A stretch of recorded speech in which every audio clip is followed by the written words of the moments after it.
Mynsiem phila shim jynjar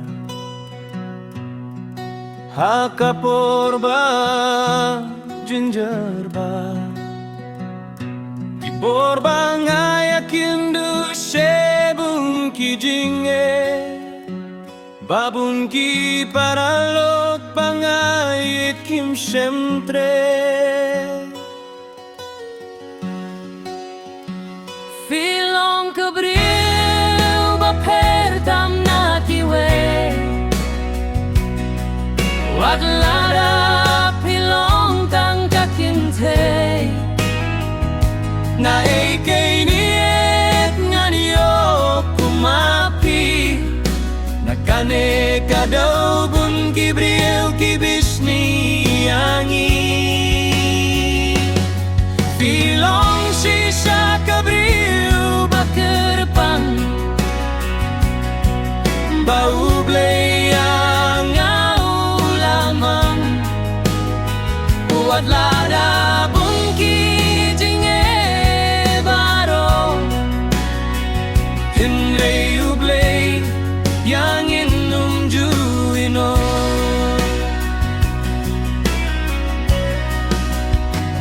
Mynsiem kumbapi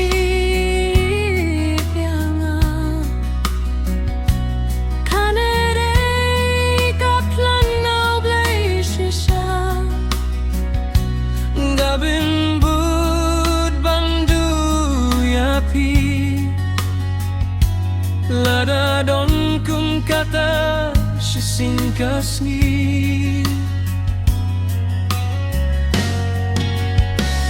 Filong kabriu basta sesa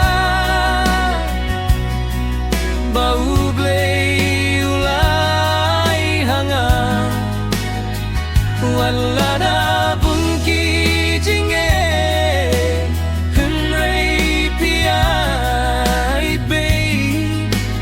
banyale Mynsiem ka jingi jong pianga Kalong sisa ka bapila Namangam jupat iomat Bajing iet bakum kandai bating ka Turmen hapudeng kine kijinge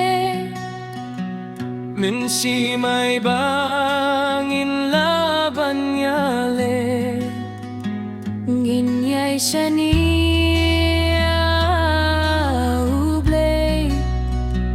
Iya ka jingim jong ihang ne ha per te